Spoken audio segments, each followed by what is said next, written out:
dear beloved, Boss Mike, Cervera.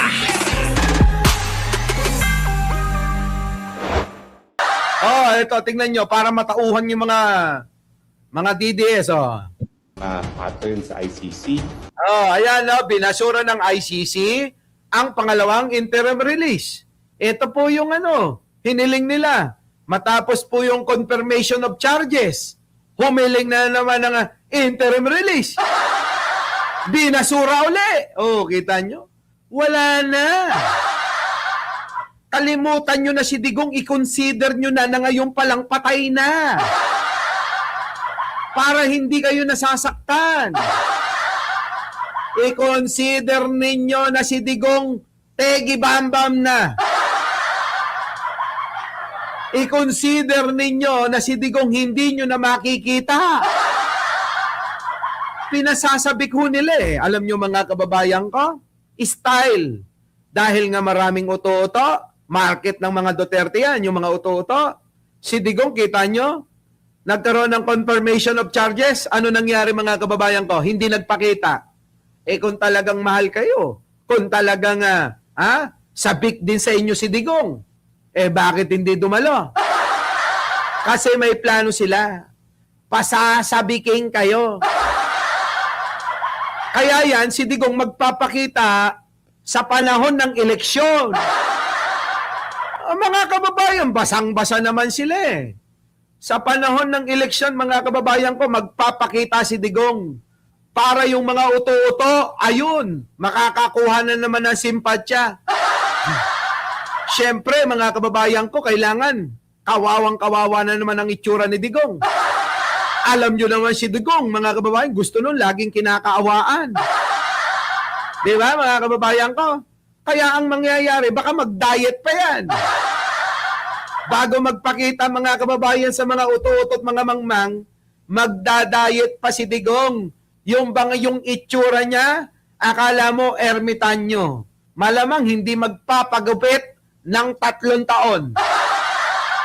Ako naniniwala, mga kababayan, kung papayagan ng ICC na hindi magpagupit yan, baka nagulat kayo, parang na-aksidente ng 10 beses na Freddy Aguilar.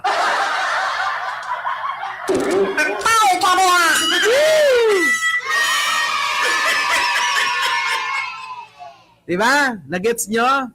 O, ganun ang itsura. Kung nakikita nyo si Freddy Aguilar, imagine nyo na parang na-aksidente ng 10 beses. Nabangga yung kotse. After 10 car accident na Freddy Aguilar ang peg niya.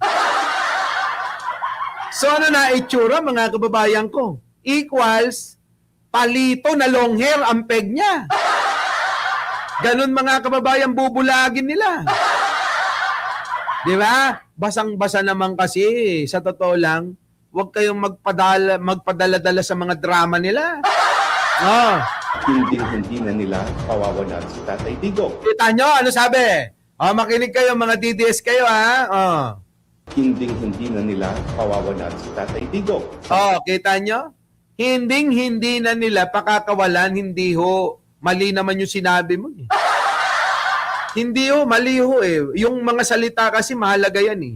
Sabi ni Bakla, hindi na nila pakakawalan si Digong. Mali ho. Hindi na makakalaya. Yan ang tamang termino. Mali po yung hindi na nila pakakawalan. Hindi na makakalaya. Yun. Di ba, mga kababayan ko? Mali yung mga sinasabi eh. Tapos mga kababayan, ang daming mga nagchat-chat sa atin, ang daming mga nagko-comment, kakarmahin ka rin. Ano bang dapat karmahin sa atin eh? Nagpapaliwanag lang naman tayo. Anong dapat karmahin? Nakakagulat din, alam nila yung salitang karma. Biruin nyo yung mga DDS, alam nila yung salitang karma. Sabi nila, makakarma ka rin. mo, inaaway mo, si Tatay Digong namin, darating ang panahon, makakarma ka rin. Ganon sila ng ganon. Mga kababayan ko, isip-isip ko naman. Ayun na nga yung matanda, kinarma na eh. Kung meron mang kinakarma si Digong. Utik na yan, no? Di ba? Yan yun. Mga eengot-engot, kakarmahin ka rin eh. Si Digong na nga yung kinakarma. Tanggalin na natin yan eh. Hindi lang ho yan mga kababayan eh. Bakit ho kanyo mga kababayan ko? Aba, yung apologies, yung mga apologies ni Sara. Balikan natin si Sara mga kababayan ko. Sabi nga natin sino ho ang pipiliin ninyo? Si Pangulong Bongbong po ba? O itong si Sara Duterte? Kung ganun po, mga kababayan ko, wala na kayong katinoan. Wala na kayo sa katinoan kung si Sara Duterte yung pipiliin nyo. Ipapaliwanag natin at ipapakita natin kung paano kayo niloloko. Pasok! Na naman silang paninira kay BP Sara. Kita nyo mga kababayan ko. Lumalabas tayo pang naninira. Nakuha nyo mga kababayan ko? Uy, may bago na naman lumalabas na paninira kay BP Sara. Style ng mga apologies ni Sara yan. Bakit ho kanyo mga kababayan ko? Hindi naman ho kaila sa inyo. Sino ho ba ang mga naninira? Di ba sila? Si Sara Duterte ang naninira. Hindi makapagpa-interview sa mga matatalino na mga taga-media. Gusto niya sa mga bobo, tatanga-tanga na katulad nila. Bakit? Kasi hindi siya makakaporma eh. Kapag tinanong na matalino tulad nila Ted Filon, nila Corina Sanchez, nila Karen Davila, at marami pang iba, Gio Robles, gano'n. Pag kayo ng mga nagtanong, mga kababayan ko, sigurado, mag-aae-oo si Sara Duterte nyo. Di ba? Ano sasabihin ni Sara Duterte? I-oo. Doon pa nga lang sa dalawa na to. Kasama ho yung mukhang gorilla. Di ba? Sa script, kita nyo, ginamitan pa ng script ni Sara Duterte. Hindi naman kayang kasama sa script yung tanong nyo eh. Ang tanong mga kababayan, napakasimple lang naman. Kahit nga ho elementary, kayang sagutin eh. Pero hindi masagot kasi nga daw wala sa script. Biruin nyo sa simpleng tanong, kailangan pang mag-research ni Sara? O kailangan pa niyang ipa-research sa kanyang researcher? Tapos ipapasulat sa kanyang writer. Lang yan mga kababayan ko. Kung tayo ang tatanungin mga kababayan, kahit na anong tanong kung patungkol naman sa trabaho natin ang pag-uusapan, sa tagal-tagal natin dyan, alangan naman na wala tayong maisagot mga kababayan. Di ba, Aichang? Di ba, Ronnie de Guzman, Mitch, Di ba? Ewan ko na lang.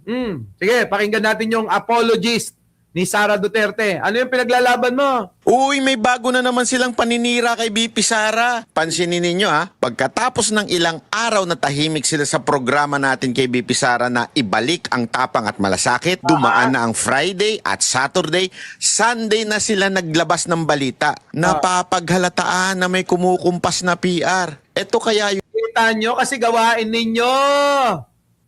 May kumukumpas daw na PR mga kababayan. Ibig sabihin, pinagbibintangan yung mga taga-media ni Banat Bay na mga bayaran. Ito naman si Banat Bay. Ikaw naman yan eh. Wala namang ibang bayaran dito kundi si Banat Bay eh. Diba mga kababayan?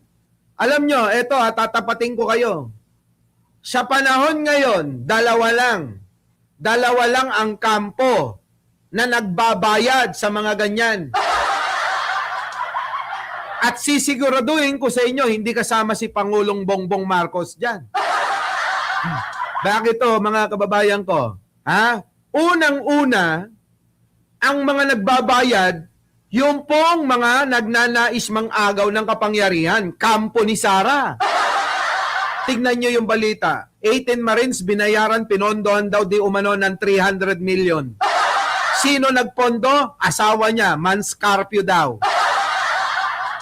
Di ba, mga kababayan ko? Sino ang mga nagbabayad ng trolls? Sino nagbabayad ng mga makina? Di ba, kampo ni Sara? Sino nagbabayad sa mga vlogger? Di ba, kampo rin ni Sara? Tinakbo nga pa raw nung nakatae sa sa isang spa. Yung budget daw, mga kababayan, para sa mga vlogger, ni Sara Duterte, ayun, itinakbo nung natae sa isang spa. Tama, mga kababayan ko? Tama? Ang tanong, sino ba yung isa? Diba? Ang tanong, Alicia Durante, Bingim, Yolanda Ramirez, sino yung isa? Di wala nang iba, kung hindi po yung punot dulo ng pagnanakaw, Martin Romualdez. Oo, silang dalawa ni Sara. Silang dalawa ang mga nagbabayad ng PR nila. Bukod dyan, wala na. Ngayon, alam nyo na. Sabi ko sa inyo, mga kababayan ko kung may kukontra nga sa sinasabi ko, matagal ko nang sinasabi to. Diba, Alicia Duran, ang tagal-tagal ko nang sinasabi yan. Meron bang nakakontra sa mga sinasabi ko sa inyo? Diba? Meron? Sige nga. Ayaw nyo kasi kung panawalaan Wala naman si JJ Salis dito tsaka si Jojo Chavez Di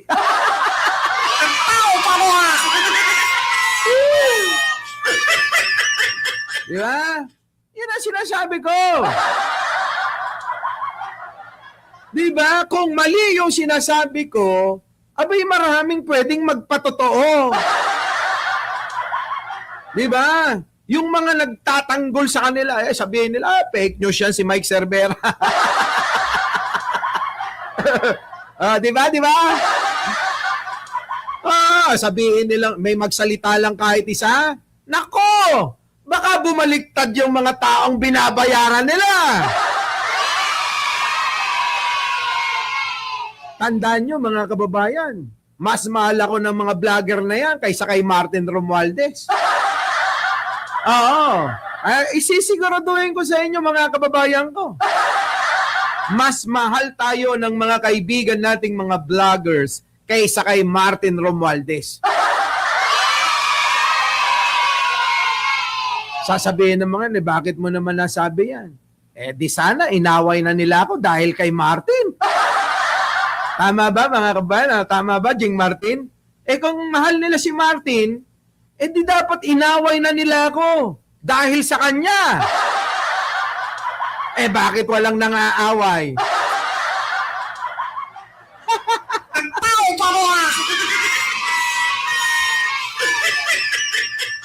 Isipin nyo kasi kayo naman ayaw nyo kasing isiping maigi. Di ba na?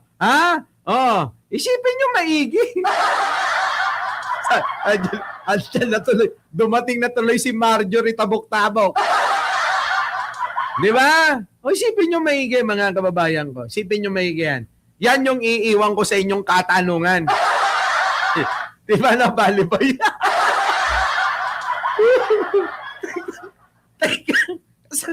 Kasalanan ito. Ito may kasalanan na. Hoy, Marjorie! Ito may kasalanan.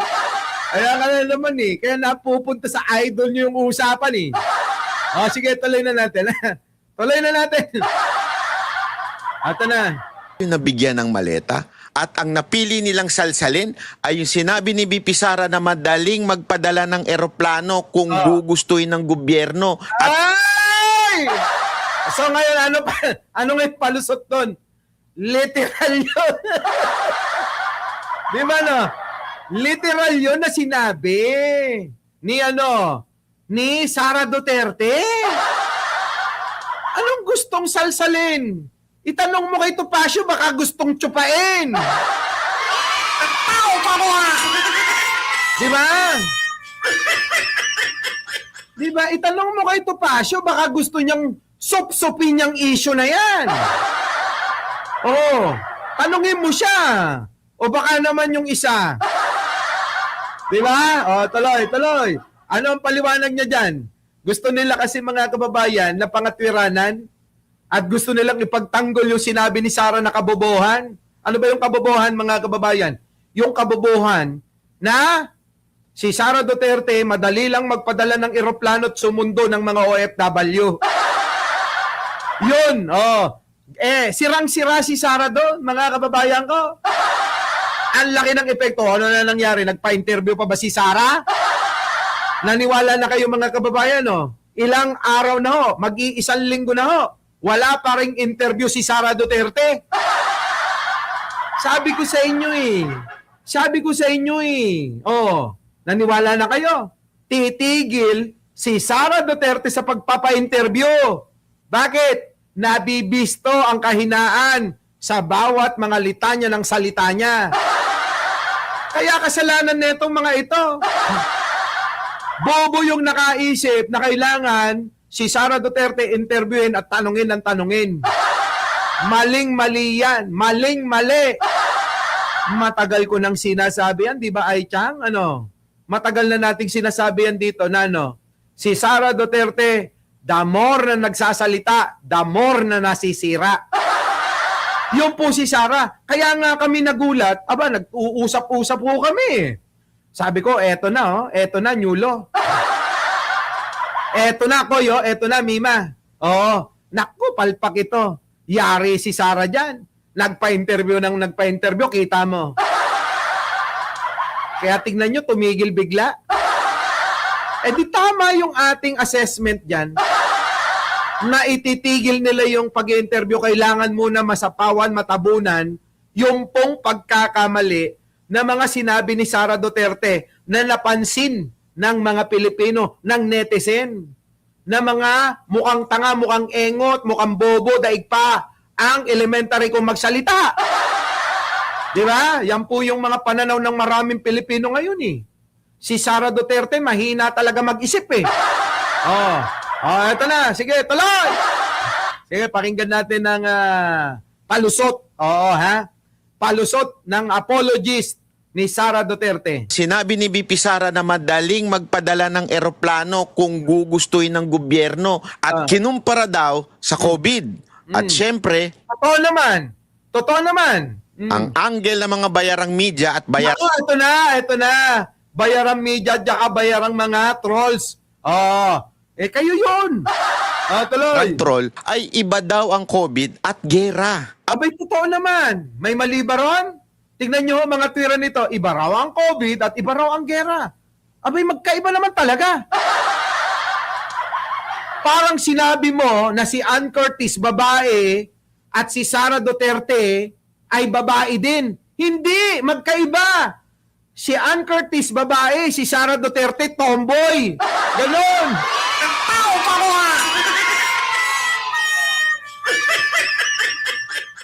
Di ba? Kung meron mga magkakawangis, kayo nila Norman Mangusin at saka ni Libayan. Pag tinignan nga namin yung mukha niyong tatlo, Libayan, Banatbay at saka si Norman Mangusin, parang galing kayo sa iisang sinapupunan.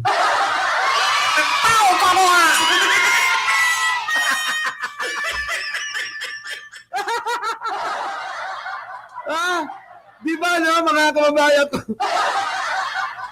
Ewan ko. So ngayon, eto na. Sige, pakinggan na ho natin uli Pakinggan natin. Na PR. Ito kaya yung nabigyan ng maleta? At ang napili nilang salsalin ay yung sinabi ni BP Sara na madaling magpadala ng eroplano kung gugustuhin ng gobyerno at kinumpara daw sa COVID. At syempre, ang angle ng mga bayarang media at bayarang troll ay iba daw ang COVID at gera. Ang hindi nila maintindihan ng issue ni BP Sara Duterte. Hindi Hindi mo nga sinagot eh. Kung ano yun eh. Yung totoo naman, di ba? Magkaiba ang COVID at saka sa gera. Yun yun. Hirap na hirap mga kababayan si Banat Bay para ipagtanggol, di ba? Di ba? sabi rito ni Chris Ulo, basta si Martin Romualdez lang ang walang korupsyon sa katawan.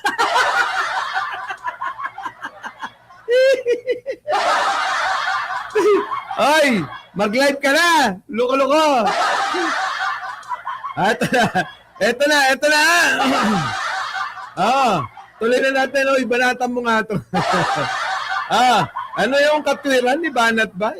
Ang hindi nila maintindihan ng issue ni VP Sara Duterte ay yung political will ng gobyerno na gawin ang lahat ng paraan para mapauwi ang mga kababayan natin. At Bobo kasi kayo. Kayo kasi yung daldal lang ng daldal, buka lang ng buka yung bunganga. Ang Pangulong Bongbong Marcos, kanina ko pa pinapaliwanag, hindi kailangan magsalita.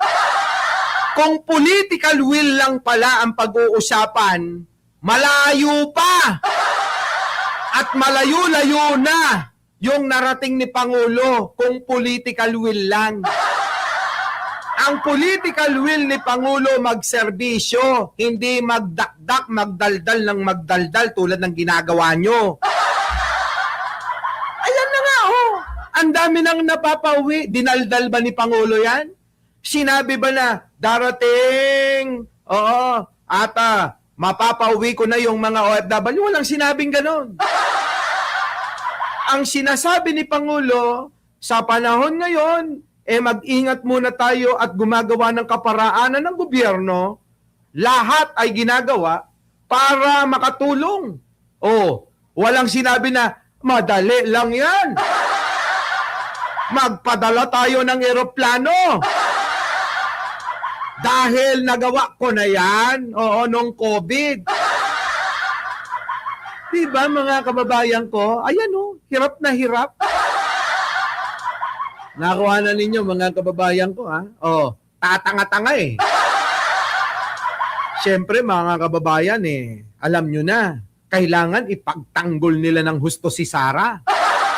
Na kahit mali, gagawan nila ng kwento, paraan, bubulagin nila yung mga tagasunod nilang tatanga-tanga. Tinatanga na kayo, binobobo na kayo, tuwan-tuwa pa kayo. Kami, alam namin na ginagawa sa inyo. Sinasabi namin sa inyo, ayaw yung tanggapin. Wala naman kaming magagawa doon Basta kami, sinabi namin. Kung hindi nyo naintindihan, nauunawaan din namin. Dahil nga makikitid at mahihina mga ulo nyo. Tama ba mga kababayan ko? Tama ba? Diba? Katilab, Shoutout dyan sa Alberta, Canada, yung ating mga kababayan tulad ni Katilab. Yun yung mga kababayan ko. Sige tuloy, political will. Hindi nyo kailangan itong mga DDS kasi galing-galingan.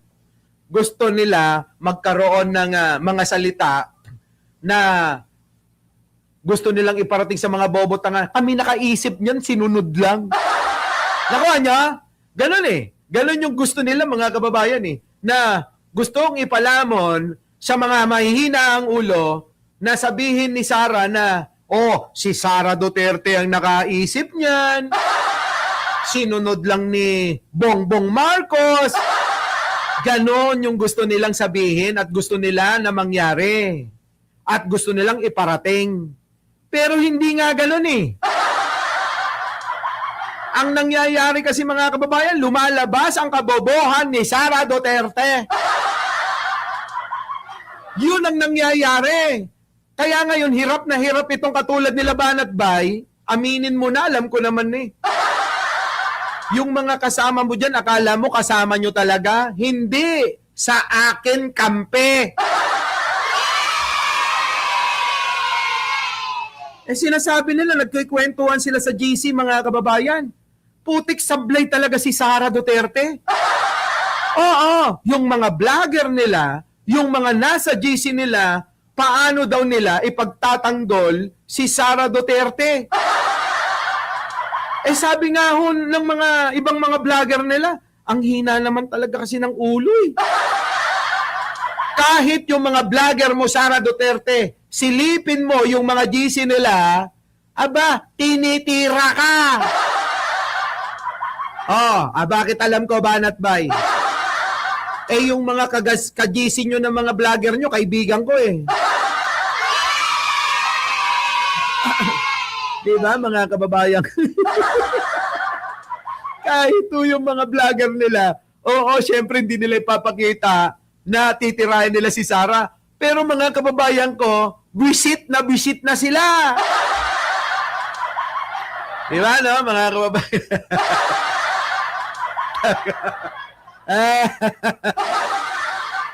Hindi ako stalker. Marami lang mga informasyon, maraming mga chismoso na galing sa kanila. Kita ko, ayan na nga, sinasabi ko na eh. Bakit? Hindi kayo mag-loyalty check. Di ba, mga kababayan ko?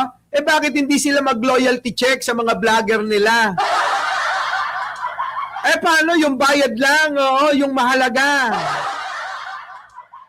Di ba? Siyempre may bayad. Ano pa magagawa nila?